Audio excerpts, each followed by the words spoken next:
Thank you அண்ணே. ரொம்ப சந்தோஷம். இயேசு கிறிஸ்துவின் நாமத்தினால இந்த ஆன்லைன் மீட்டிங்ல வந்திருக்கிறவங்க எல்லாரையும் நான் வாழ்த்துகிறேன். விசேஷமா நான் கர்த்தருக்கு நன்றி செலுத்துகிறேன். மீண்டுமாய் உங்களோட இப்படி ஆன்லைன்ல இணையும்படியாக கர்த்தர் ஒரு வாய்ப்பை கொடுத்திருக்காங்க. அதற்காக நான் நன்றி செலுத்துகிறேன். கூடவே நம்மளுடைய எபினேஸ்வர் அண்ணனுக்கும் நான் நன்றி செலுத்துகிறேன். இப்படியாய் ஒரு வாய்ப்பை கொடுத்ததற்காக. ஸோ கண்களை மூடுவோம். கர்த்தரை நோக்கி ஒரு நிமிஷம் அப்புறம் பார்க்கலாம். நல்ல ஆண்டவரே, தொடர்ந்து ஆண்டவரே எங்களோட பேசுங்க. நீ பேசுகிற ஆண்டவர், நீர் உயிருள்ள தேவன், எங்களோடு பேசுகிறவராய் இருக்கிறீங்க. கர்த்தாவே எங்களோடு பேசுங்க.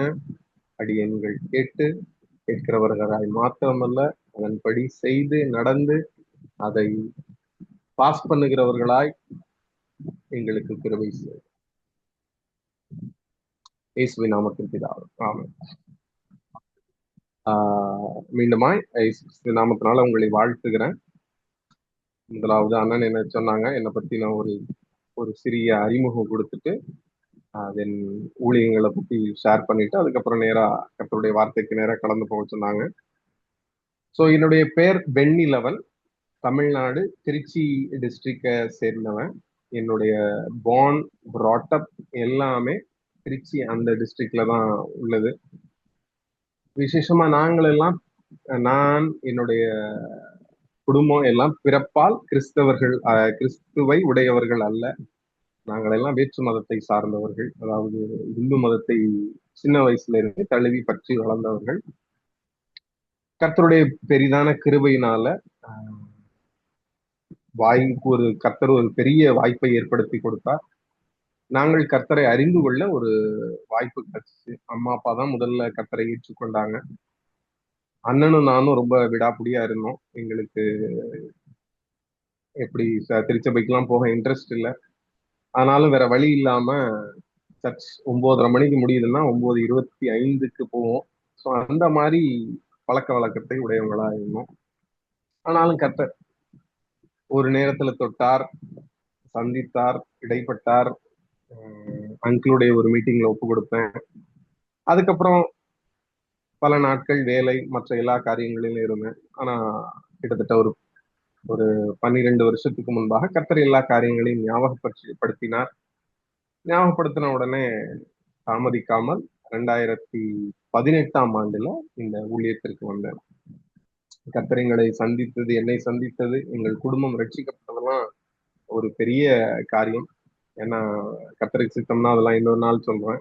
அதுல ஒரு காரியத்தை மட்டும் சொல்றேன்.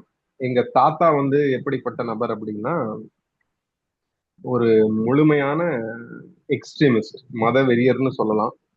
சின்ன வயசுல இருந்தே அவரை பார்த்து நாங்கள் வளர்ந்தோம். தாத்தா அப்படின்னா எங்க அம்மாவினுடைய அப்பா. ஆன்மீகத்துல ரொம்ப ஸ்ட்ராங்கானவர்.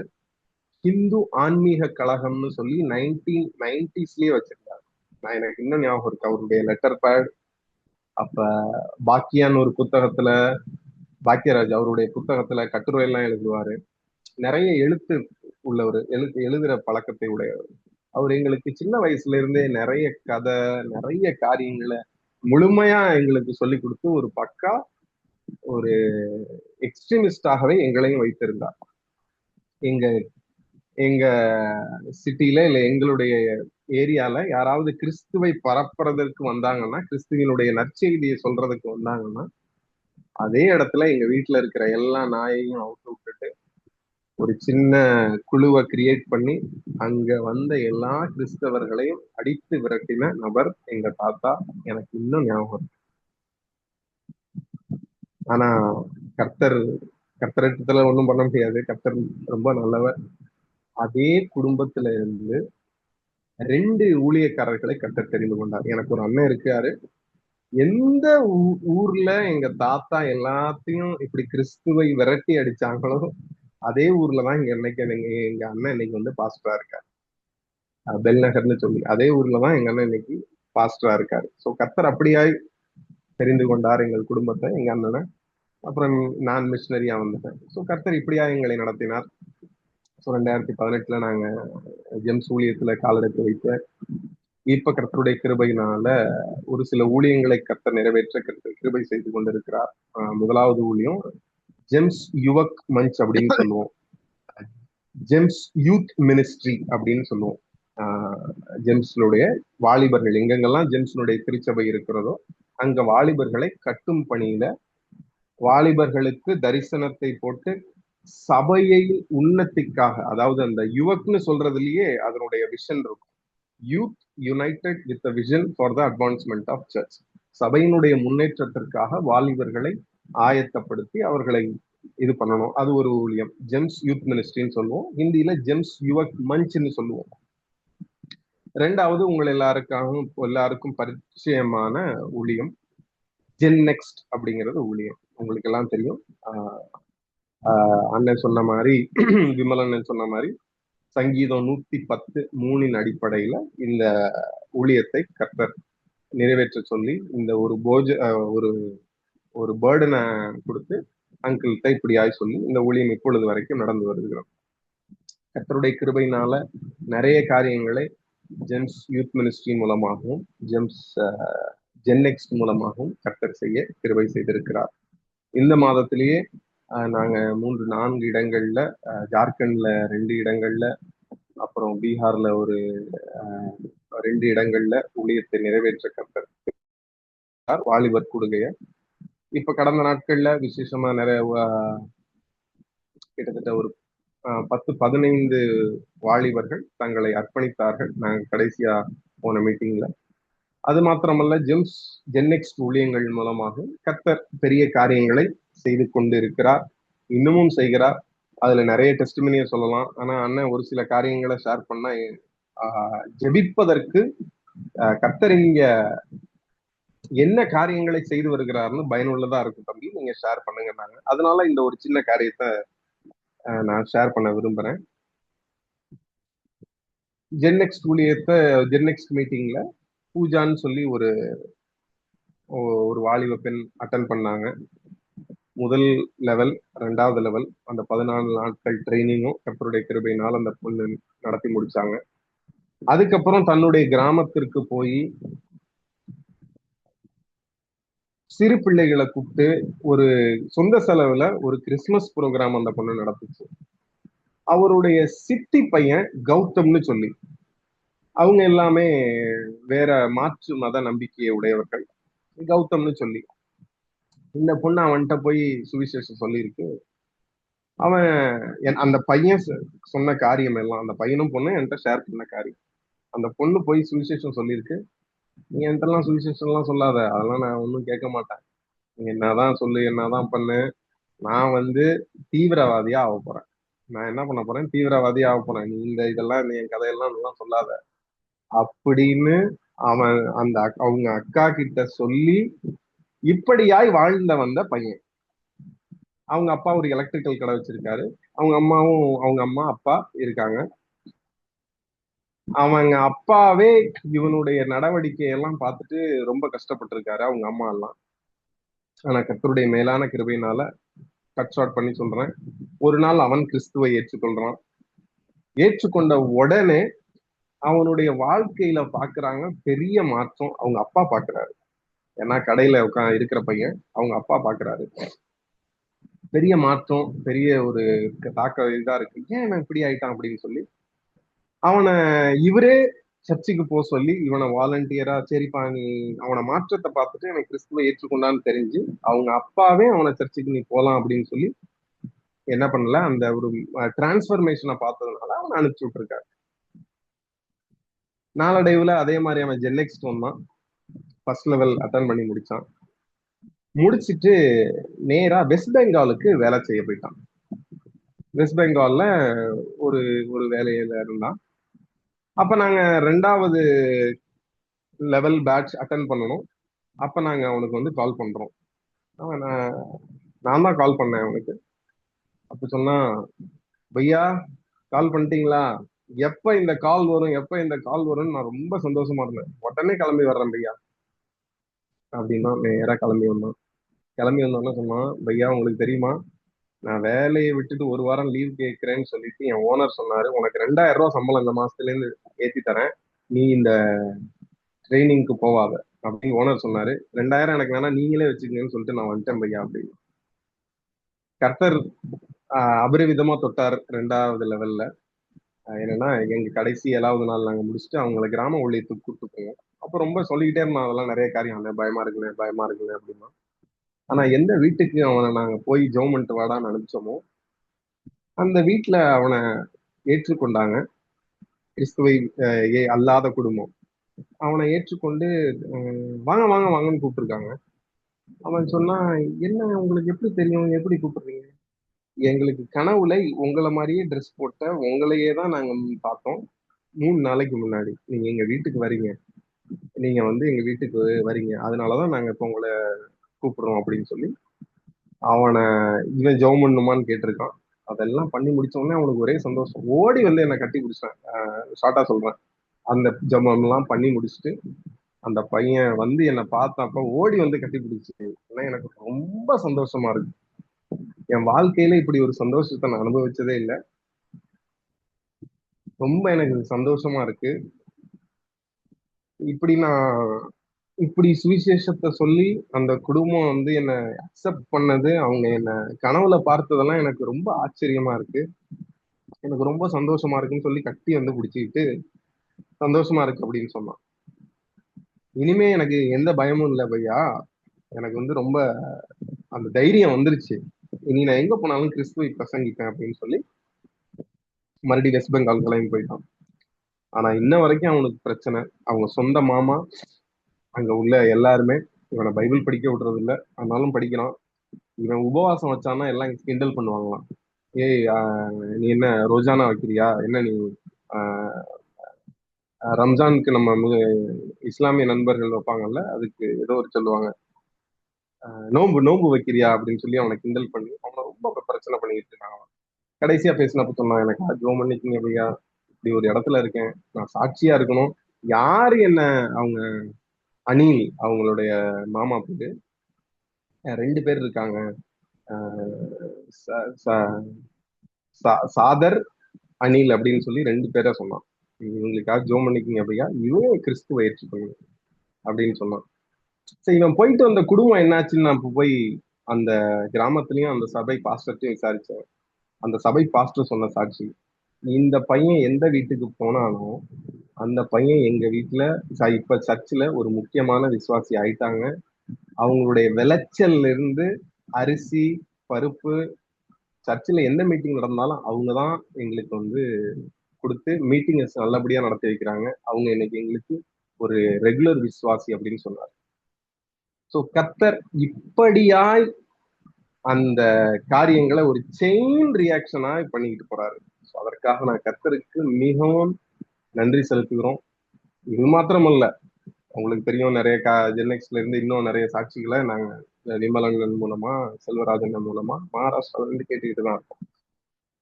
தொடர்ந்து ஜோம் பண்ணிக்கங்க. இந்த ஊழியம், இந்த வாலிபர் ஊழியமும் இந்த ஜென்எக்ஸ்ட்ல ஜென்எக்ஸ்ட் இருக்கிற மகாராஷ்டிரா சாயர்புரம் கூடவே சிக்கரியாவில் உள்ள ஊழியங்களையும் உங்களோட ஜபத்துல நினைச்சுக்கோங்க. கர்த்தர் பெரிய காரியங்களை செய்து வருகிறார். இது ஒரு சின்ன கிளிம்ஸ் தான். இன்னும் என்கிட்ட ஏராளமான சாட்சிகள் நிறைய அடுக்கடுக்கா நான் சொல்லிக்கிட்டே போலாம். கர்த்தர் செய்த காரியங்கள் எல்லாம் என்ன என்ன என்ன என்ன. ஸோ இப்படியா கர்த்தர் காரியங்களை உங்களுடைய பணித்தளத்துல செய்து வருகிறார். அதற்காக நான் கர்த்தருக்கு நன்றி செலுத்துகிறேன். தொடர்ந்து உங்களுக்கு ஞாபகம் வரும் பொழுது இந்த வாலிபர் ஊழியத்திற்காகவும் கர்த்தர் செய்கிற இப்படி அபரிவிதமான காரியங்களுக்காகவும் கர்த்தருக்கு நன்றி செலுத்துங்க. நான் இதை ஆழமாய் நம்புறவன். என்ன அப்படின்னா, உங்கள் ஜெபத்தினாலேயே கர்த்தர் இப்படிப்பட்ட காரியங்களை செய்கிறார் என்றும், கர்த்தர் எங்களை பின்னாடியிலிருந்து புஷ் பண்ணி கர்த்தர் இப்படியாய் ஒரு பெரிய எங்களுக்கு ஒரு ஊன்றுகோலாய் இருப்பது உங்களுடைய ஜெபம். அதனால தொடர்ந்து நான் வேண்டிக் கொள்வது என்னன்னா, எங்களுக்காகவும் எங்களுடைய ஊழியங்களுக்காகவும் தயவாய் ஜெபித்துக் கொள்ளுங்க.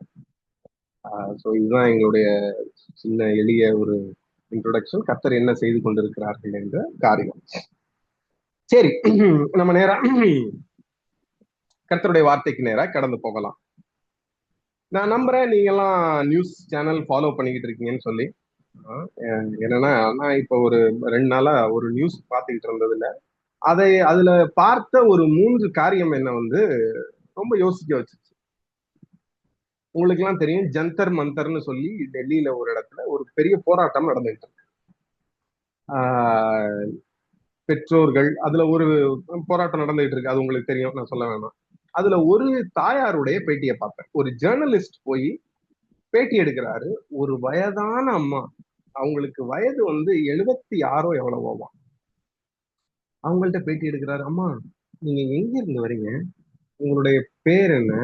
உங்களுடைய வயசு என்ன? இந்த வயசுல வந்திருக்கீங்களா? அப்படின்ன உடனே அந்த அம்மா சொல்றாங்க, நான் இது மாதிரி ஆஹ், குஜராத்ல இருந்து வந்திருக்கேன். அம்மா, உங்களுடைய பிள்ளைங்க யாரும் இங்க இருக்காங்களா? நீங்க யாரு கூட வந்திருக்காங்களா? இதோ இது எல்லாம் என்னுடைய பிள்ளைங்க தான், இவங்களுக்காக தான் நான் வந்திருக்கேன். அம்மா, உங்க வயசு என்னம்மா? 71 76 அந்தம்மா ஏதோ சொன்னாங்க.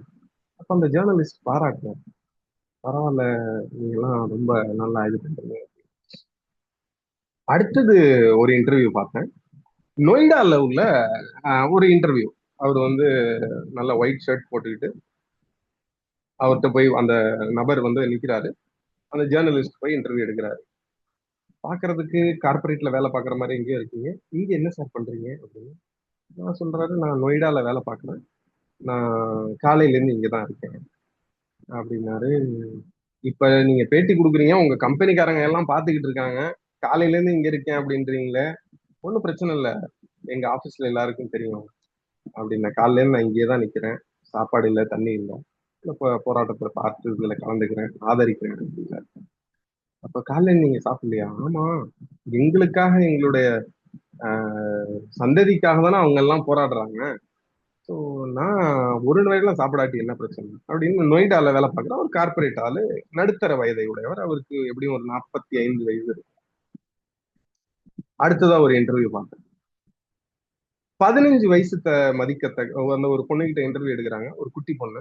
அதுகிட்ட கேட்கறாங்க, எங்க இருந்துமா வந்திருக்கேன், என்னம்மா அப்படிங்கிறாங்க. நான் இந்த மாதிரி இந்த இடத்துல இருந்து வந்திருக்கேன், இதுக்காகவே நான் ஸ்பெஷலா வந்திருக்கேன். உன் பேர் என்னம்மா? சொல்லுது. உன்னுடைய வயசு என்ன? 15 வயசு ஆகுது அப்படின்றது. அப்ப நானும் இந்த என்ன பண்றேன், இந்த போராட்டத்தை கலந்துக்க தான் வந்திருக்கேன், ஆதரிக்கிறேன் அப்படின்னு சொல்லுது. அப்பதான் நான் யோசிச்சேன், ஒரு 3 தலைமுறையை நான் இங்க பாக்குறோம். ஒரு 80 வயது மதிக்கத்தக்க ஒரு தலைமுறை, அடுத்ததா ஒரு 40 வயது 40 வயசுல உள்ள ஒரு தலைமுறை, 15 வயசுல உள்ள தலைமுறை, எல்லாரும் அந்த ஒரு காரியத்துல என்ன பண்றாங்க அப்படின்னா பங்கெடுக்கிறாங்க. ஏன்? என்னன்னா, நம்ம இந்த மக்கள், நம்மளுடைய சமுதாயத்துல இருக்கிற மக்கள் இதை ஆதரிக்கிறாங்க. என்ன ஆதரிக்கிறாங்க? எங்கள் பிள்ளைகளுக்காக அவங்க என்ன பண்றாங்க? போராடுறாங்க. எங்களுடைய பிள்ளைகளுக்காக அவங்க என்ன பண்றாங்க? இது பண்றாங்க. அது மாத்திரம் இல்லாம நிறைய பேரை பாக்குறோம்.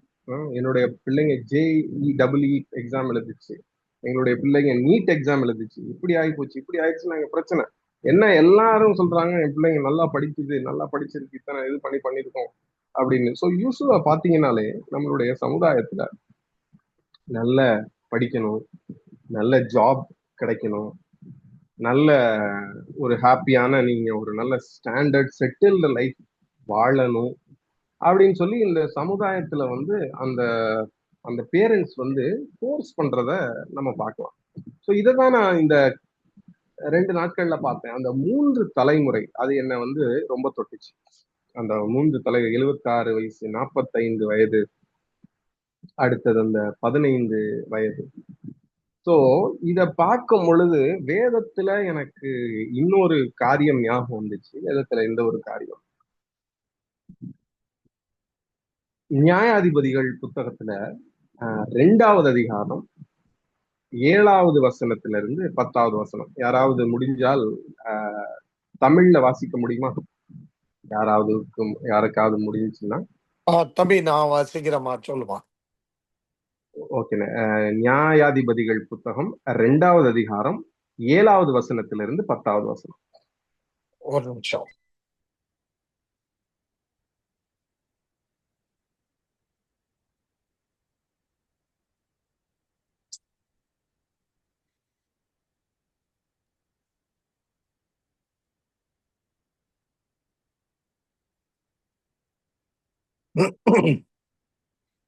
யோசுவாவின் சகல நாட்களிலும் கர்த்தர் இஸ்ரவேலுக்காக செய்த அவருடைய பெரிய கிரியைகளை எல்லாம் கண்டவர்களும் யோசுவாவுக்கு பின்பு உயிரோடு இருந்தவர்களுமாகிய மூப்பரின் சகல நாட்களிலும் ஜனங்கள் கர்த்தரை சேவித்தார்கள்.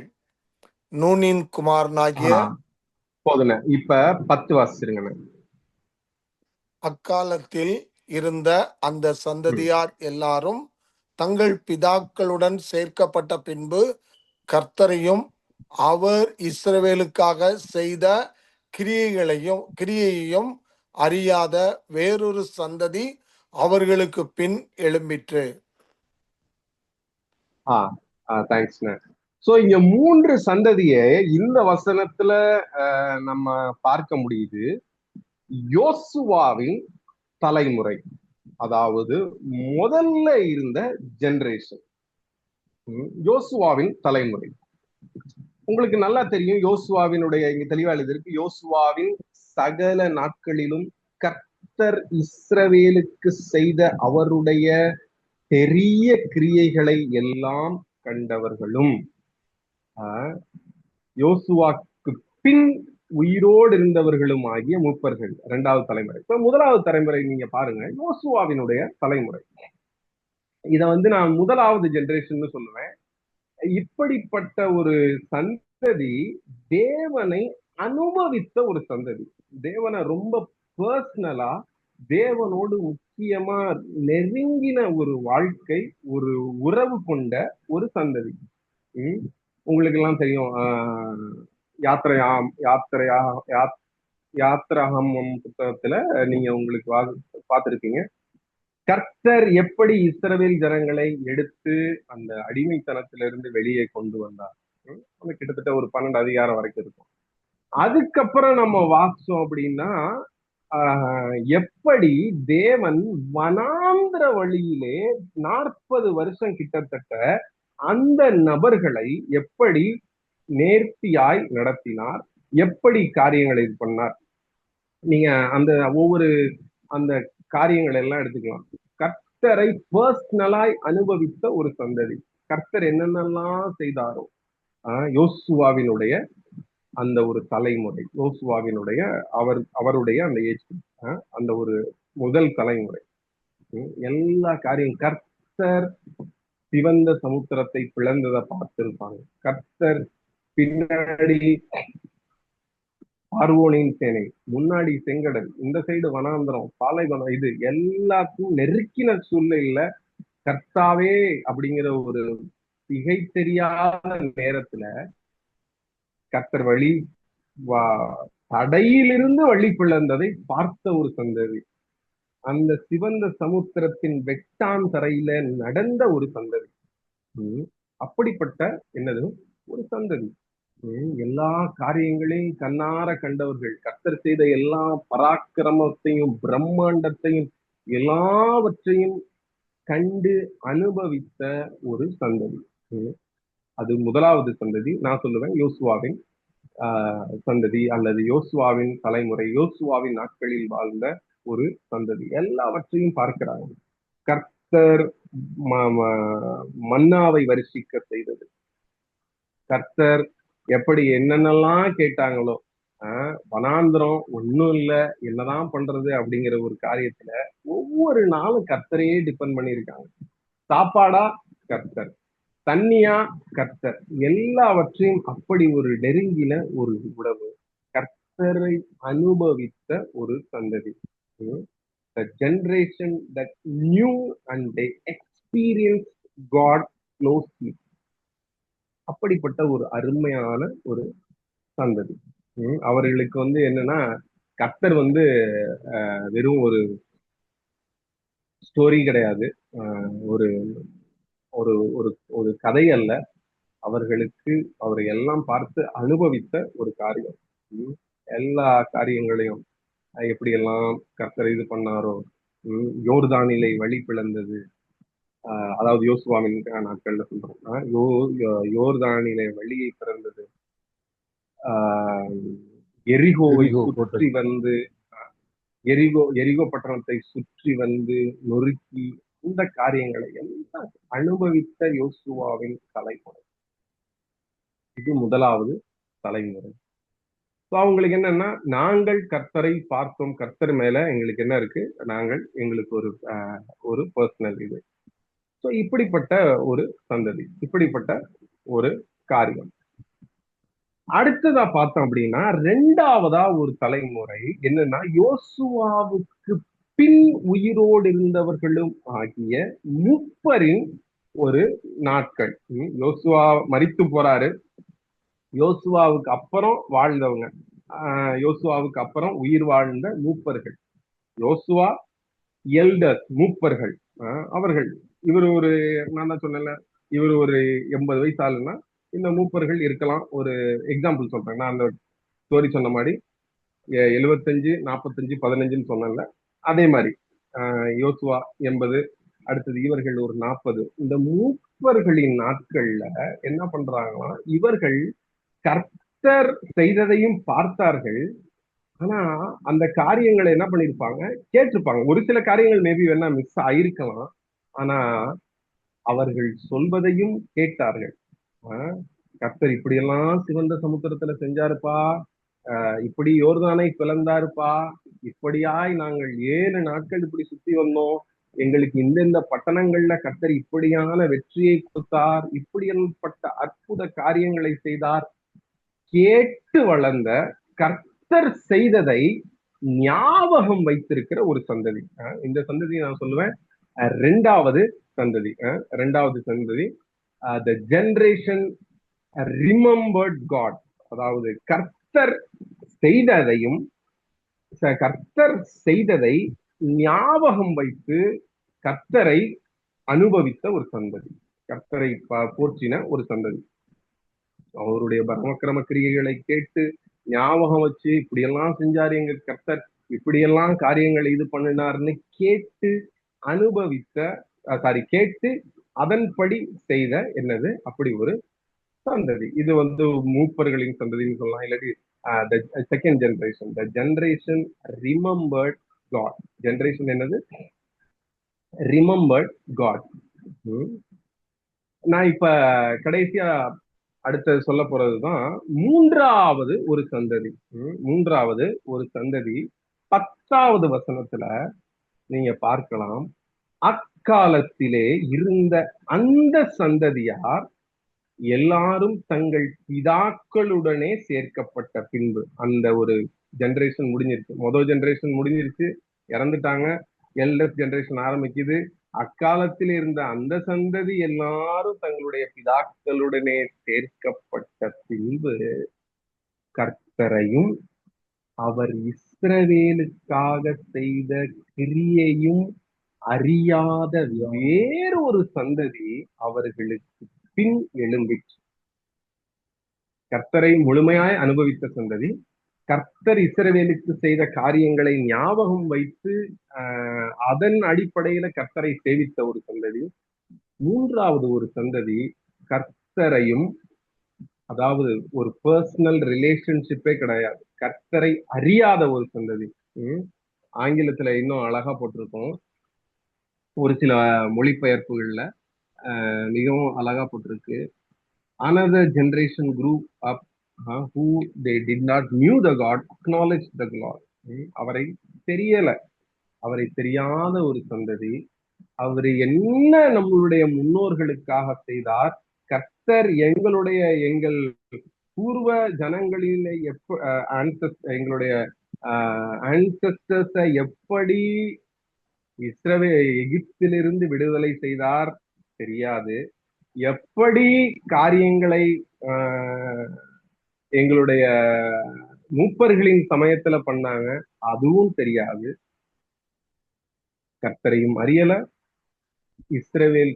கர்த்தரையும் அவர் இஸ்ரவேலுக்காக செய்த காரியங்கள் ஒரு காரியத்தையும் அறியாத வேறொரு சந்ததி எழும்பிச்சான். நீங்க பின்னாடி பாத்தீங்கன்னா தெரியும் என்னென்ன அருவருப்புகளை 12வது வசனத்துல இருந்து கிட்டத்தட்ட நீங்க அவங்க செய்தார்கள் என்று 12வது வசனத்திலிருந்து நீங்க வாசிக்க வேண்டாம், நீங்க குறித்து வைத்துக் கொள்ளலாம். கிட்டத்தட்ட 15வது வசனம் வரைக்கும் அவர்கள் செய்த அருவருப்புகளை, கர்த்தருக்கு பிடிக்காத காரியங்களை பார்க்கலாம்.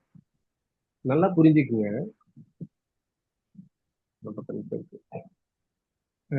நல்லா யோசிச்சு பார்ப்போம். எதற்காக நிறைய பண்டிகைகளை அவர்கள் ஆசரித்தார்? உங்களுக்கு எல்லாம் தெரியும், நிறைய பண்டிகைகளை அவர் ஆசரித்தார்கள். பஸ்கா பண்டிகை, அப்புறம் புளிப்பில்லாத அப்ப பண்டிகை, அப்புறம் கூடார பண்டிகை, நிறைய காரியத்தை என்ன பண்ணாங்க அப்படின்னா அவர்கள் என்ன பண்ணாங்க, அனுபவித்தாங்க. அவர்கள் அந்த அந்த காலகட்டத்துல, இவர்கள் காலகட்டத்துல என்ன இருந்துச்சு அப்படின்னா பண்டிகைகள் இருந்துச்சு. பண்டிகைகள் என்னென்ன பண்டிகைகள், ஒரே நிமிஷம் அதையும் நான் சொல்லிடுறேன் என்னென்ன பண்டிகைகள். புளிப்பில்லாத அப்ப பண்டிகை முதலாவது. ஒரே நிமிஷம் நீங்க ஆஹ் யாத்திரையாகமம் 12வது அதிகாரத்துல பார்க்கலாம். என்னன்னா பஸ்கா, பாஸ் ஓவர் சொல்லி அந்த பண்டிகை.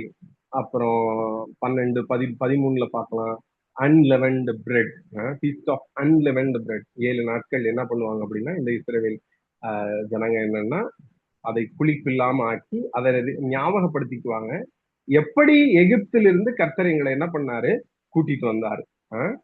அது பாஸ் ஓவர், அந்த 10 வாதைகள், அதை ஞாபகப்படுத்துகிற காரியம். அடுத்தது கூடார பண்டிகை, லேவியராகமம் 23வது அதிகாரத்துல பார்க்கலாம். இது எல்லாம் என்னன்னா ஒவ்வொரு காரியத்தை ஞாபகப்படுத்துது. என்னன்னா கர்த்தர் செய்த காரியங்கள். கர்த்தர் எங்க எகிப்தியர்களை எப்படி சங்கரித்தார், எப்படி எங்களுடைய முற்பிதாக்களை, ஒவ்வொரு பண்டிகையும் அதற்கான அர்த்தம் என்ன அப்படின்னா கர்த்தரை நினைவு கூற வேண்டும். கர்த்தர் உங்களுக்கு செய்த எல்லா காரியங்களையும் நம்ம என்ன பண்ணணும், ஞாபகம் வச்சுக்கணும். அதுதான் அதனுடைய குறிக்கோள். கர்த்தர் இந்த காரியங்களை செய்தார், இந்த காரியங்களுக்கு இதுதான் அர்த்தம். நல்லா பாருங்க, இந்த பண்டிகைகள் எல்லாம் நடந்துகிட்டே தான் இருந்துச்சு. இந்த பண்டிகைகள் எல்லாம் இந்த தலைமுறையின் காலத்துல, அவர்களுடைய மூப்பர்களின் காலத்துல நடந்துகிட்டு தான் இருந்துச்சு. நீங்க சாமுவேல்ல பார்க்கலாம், இல்ல பின்ப நியாயாதிபதிகள் அடுத்தது 5வது அதிகாரம்னு நினைக்கிறேன். நீங்க அந்த பின்னாடி எல்லாம் வாசிச்சு பாத்தீங்கன்னா தெரியும். அந்தந்த காரியங்கள்லாம் இந்த பண்டிகைகள் அவங்க நாட்களில ஆசரிக்கப்பட்டது. ஆனாலும் அது வெறும் பண்டிகை தானே ஒழிய அதுக்கு பின்னாடி இருந்த கர்த்தருடைய காரியங்களை அவர்கள் என்ன பண்ணல, பார்க்கல, அதை புரிந்து கொள்ள முயற்சிக்கல, அதை அறிந்து கொள்ள முயற்சிக்கல.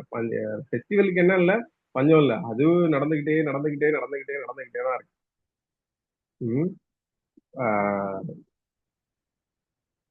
பண்டிகைகளுக்கு பஞ்சம் இல்ல. ஆசரிப்பு கூடாரம் இருந்திருக்கு, பிரதான ஆசாரியர்கள் இருந்திருக்காங்க, வழிகள் இருந்திருக்கு.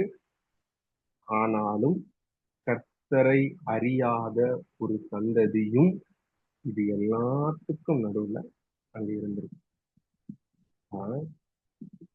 Religion remind, but relationship disappeared. மத காரியங்கள் எல்லாம் இருந்திருக்கு, கர்த்தரோட அந்த உறவு மறைந்து போயிடுச்சு, பிழிந்து போயிடுச்சு.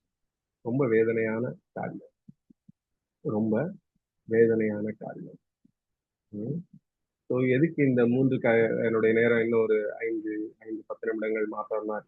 அதற்குள்ள இந்த காரியத்தை நான் சொல்லி முடிக்கிறேன். நம்ம காரியங்களை நம்ம யோசிச்சு பார்ப்போம். இப்போ இப்போ இப்போ மேபி நீங்க மீட்டிங்ல இருக்கிறவங்க எல்லாம் அந்த 3 தலைமுறையை சேர்ந்தவர்களா நம்ம இருக்கலாம்.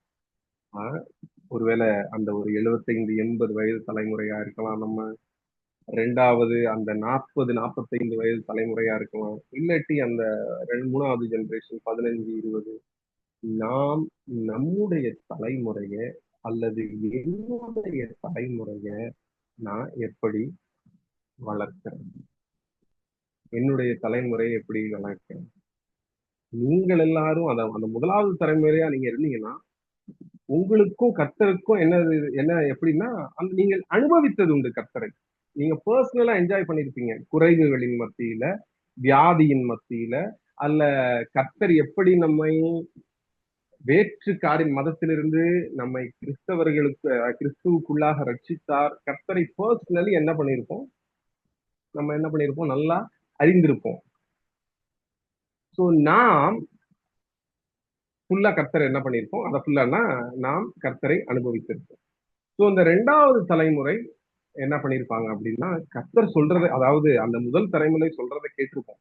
ம், கர்த்தர் இப்படியெல்லாம் நம்ம குடும்பம் இருந்துச்சு, இப்படிதான் கர்த்தரை ஏற்றுக்கொண்டதுக்கு அப்புறம் நம்ம மாறணும், கர்த்தருடைய காரியங்கள் எப்படியா இருந்துச்சு, நான் உன்னை இப்படிதான் படிக்க வச்சேன், கர்த்தர் இப்படிதான் செஞ்சாரு, இந்த காரியங்கள் அவங்களும் கொஞ்சம் அனுபவிச்சிருப்பாங்க.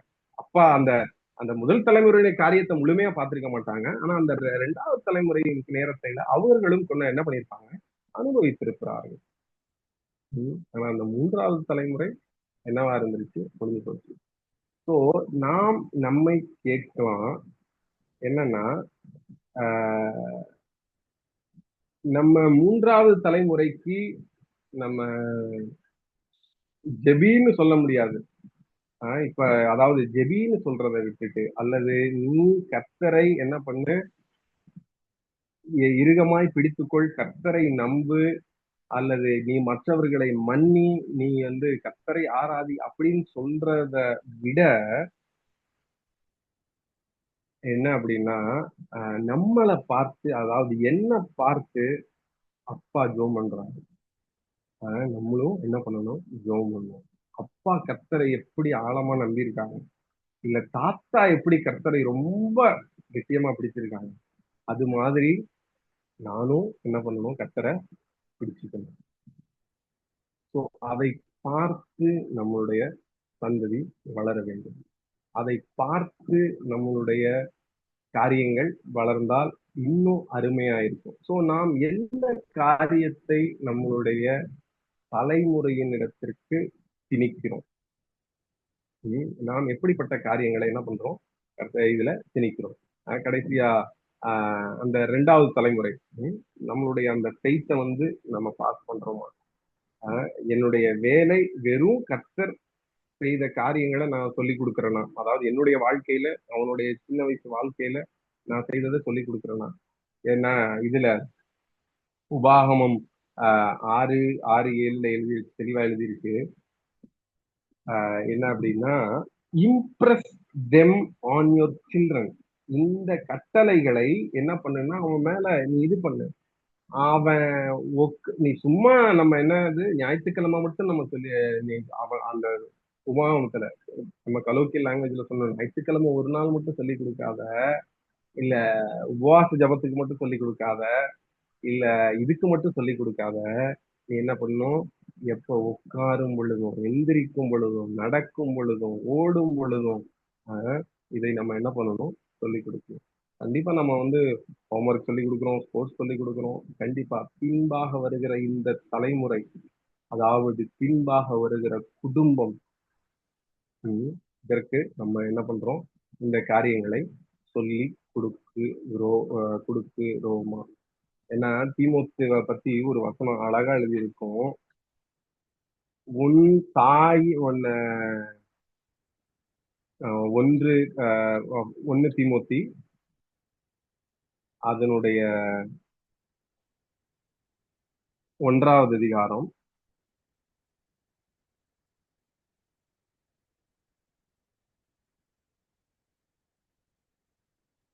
சாரி, ஒரு நிமிஷம்.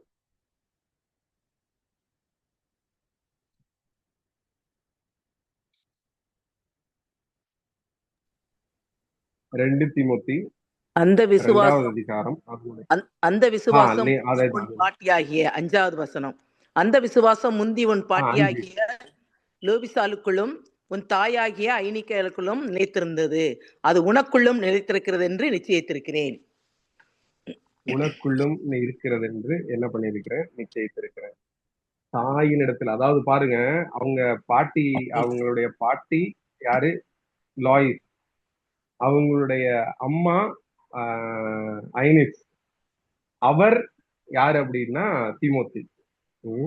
லாயிஸ் அந்த தாயார் ஐனிஸ்க்கு கடத்திட்டாங்க. லாயிஸும் ஐனிஸும் அந்த விசுவாசத்தை யாருக்கு கடத்திட்டாங்க அப்படின்னா தீமோத்திஸ்க்கு ரொம்ப பவர்ஃபுல்லா என்ன பண்ணிட்டாங்க, கடத்திட்டாங்க. சோ நாம் எதை கடத்துகிறோம், இல்ல நீங்களும் நானும் எதை கடத்துகிறோம், நம்மளுடைய இந்த மூன்றாவது ஆஹ், சந்ததிக்கு, தலைமுறைக்கு நீங்களும் நானும் எதை கடத்துகிறோம், இந்த காரியத்தை நம்ம கடத்துகிறோம். இந்த காரியத்தை நம்ம என்ன பண்றோம், அடுத்த இந்த தலைமுறைக்கு நாம் கொடுக்கிறோமா? ஒரு பெரிய கேள்வி. நீங்க என்னன்னா, நான் ஒரு போன மாசம் ஒரு நபரோட நான் பேசிக்கிட்டு இருந்தேன். வேற யாரும் இருந்தாங்க, எடியனோட பேசிட்டு இருந்தேன். என்னன்னா, எனக்கு பயமா இருக்கு. இப்ப நம்மளுடைய ஜெம்ஸ் ஊழியங்களுக்காய் ஜெபிக்கிற, தாங்குகிற, தன்னுடைய நேரத்தினால் தாங்குகிற, தன்னுடைய பலத்தினால் தாங்குகிற, தன்னுடைய பொருளாதாரத்தினால் தாங்குகிற, தன்னுடைய எல்லாவற்றினாலும் தாங்குகிற ஒரு தலைமுறை இப்ப இருக்கு. அவங்க என்ன பண்றாங்க, ஜென்ஸனுடைய கர்த்தர் அவர்கள் மூலமா என்ன பண்ணிட்டு இருக்காரு, காரியங்களை நடத்தி கொண்டிருக்கிறார். ஆனா இது நம்மளுடைய மூன்றாவது தலைமுறைக்கு நம்ம கடத்த முடியுமா? இதை நம்ம கடத்த வேண்டியது நம்முடைய கடமை அப்படின்னு இந்த காரியத்தை சொல்லிக்கிட்டு இருந்தேன். இன்றைக்கு இந்த முதல் தலைமுறையில இருக்கிற ஆளா இருந்தீங்கன்னா, நீங்க கர்த்தருக்காக நேரத்தை கொடுக்குறீங்க. இல்ல 1 மணி நேரம் ஜெபம் பண்றீங்க, 2 மணி நேரம் ஜெபம் பண்றீங்க. இல்ல நம்ம இந்த மூன்றாவது தலைமுறை மிஷன்ஸ்க்காக, ஊழியங்களுக்காக, வட இந்தியாவுக்காக அல்லது கர்த்தரை அறியாத ஜனங்களுக்காக இப்படி ஜெபிக்குமா? நாம் அந்த விசுவாசத்தை அப்படி கடத்துவோம். அல்ல கர்த்தருக்காக தங்கள் நேரத்தை கொடுப்பார்களா? உங்களுடைய தலைமுறை எல்லாம் ஒரே பிள்ளையா இருந்தாலும் தூக்கி கொடுத்தீங்க. ஒரே பிள்ளையா இருந்தாலும் ஊழியத்துக்கு போப்பான்னு வட இந்தியாவுல தூக்கி கொடுத்தீங்க. இப்ப வருகிற மூன்றாவது சந்ததி, இப்ப நாங்க பார்க்கிற அந்த 2வது சந்ததியை தூக்கி கொடுக்கறது இல்ல.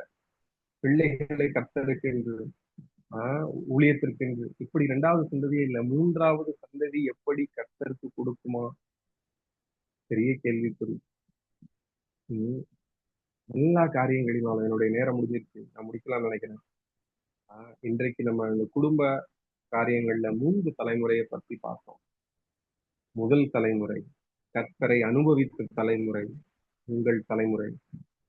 2வது தலைமுறை கர்த்தரை அனுபவித்து கர்த்தர் செய்த காரியங்களை ஞாபகம் வைத்த தலைமுறை, அதன்படி செய்த தலைமுறை. 3வது தலைமுறை இந்த தலைமுறை என்னன்னா, அக்காலத்திலே இருந்த அந்த சந்ததியார் எல்லாரும் தங்கள் பிதாக்களுடனே சேர்க்கப்பட்ட பின்பு கர்த்தரையும் அவர் இஸ்ரவேலுக்காக செய்த கிரியையும் அறியாத வேறொரு சந்ததி அவர்களுக்கு பின் எழும்.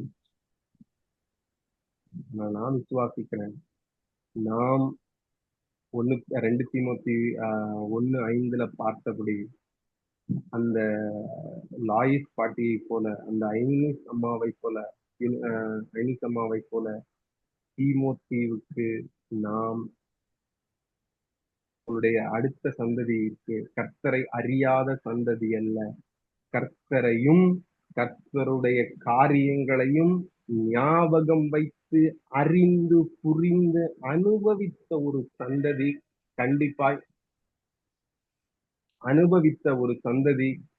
கண்டிப்பா என்ன பண்ணும் அப்படின்னா வரும், வளரும். அதனுடைய பங்குக்கும் எனக்கும் தான். அதனுடைய பங்கு என்னதுதான்? உங்களுக்கும் எனக்கும் தான். அதனுடைய பங்கு உங்களுக்கும் எனக்கும் தான். நாம் எப்படி இருக்கிறோம்? நான் நம்புறேன், நம்ம ஒரு 3வது தலைமுறை எழுமோ, அது எப்படிப்பட்ட தலைமுறைனா, எனக்கு பிடிச்ச வசனம், ரொம்ப மிகவும் நான் அனுபவித்து நேசிக்கிற ஒரு வசனம், சங்கீதம் 78.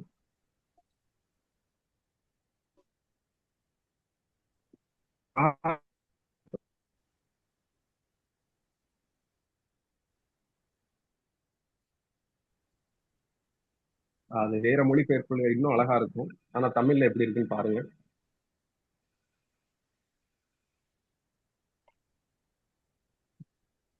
நான் முடிச்சிட்டேன்.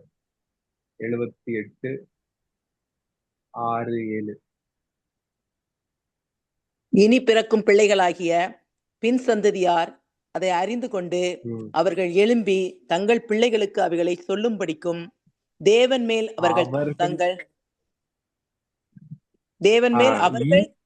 பிள்ளைகளாகிய பின் சந்ததியார் அதை அறிந்து கொண்டு அதுக்கப்புறம் அவர் எழும்பி தங்கள் பிள்ளைகள் மட்டும் இல்ல, அவர்கள் எழும்பி தங்கள் பிள்ளைகளுக்கு அவைகளை சொல்லும்படி தேவன் மேல் அவர்கள் தங்கள் நம்பிக்கையை வைத்து தேவனுடைய செயல்களை மறவாமல் அவர் கற்பனைகளை கை கொள்ளும்படிக்கும் இருதயத்தை செவ்வைப்படுத்தாமலும் தேவனை உறுதியாய் பற்றிக் கொள்ளாமலும். போதும் போதும் போதும் போதும் போதும் அக்கா. இனி பிறக்கும் சந்ததியார், நான் இந்த முழுசா இதை நான் போக வேணாம் நினைக்கிறேன். இனி பிறக்கும் சந்ததியார் அவர்கள் எழும்பி தங்கள் பிள்ளைகளுக்கு அவைகளை சொல்லும்படிக்கும் தேவன் மேல் அவர்கள் தங்கள் நம்பிக்கையை வைத்து தேவனுடைய செயலை மறவாமல் அவர்களை கற்பனைகளை கை கொள்ளும்படியான ஒரு சந்ததி இப்படி என்ன பண்ணணும், நமக்கு வளரணும். இப்படி ஒரு சந்ததி என்ன பண்ணணும், எழும்பணும்.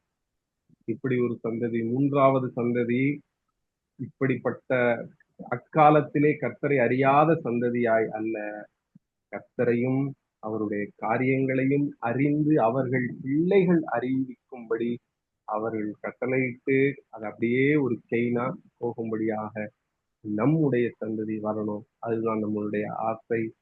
அதற்காக முதல் தலைமுறையாகிய நாமும் 2வது தலைமுறையாகிய நாமும் இந்த 3வது தலைமுறைக்கு கடத்த வேண்டியது நம்முடைய என்னது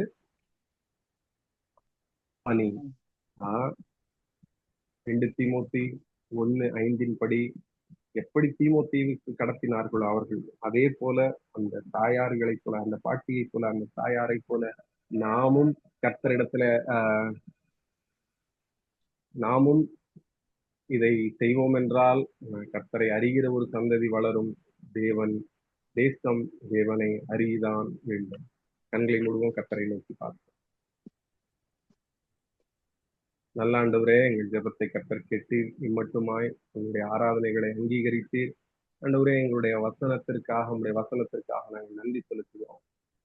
ஆண்டவரே, நியாயாதிபதிகள்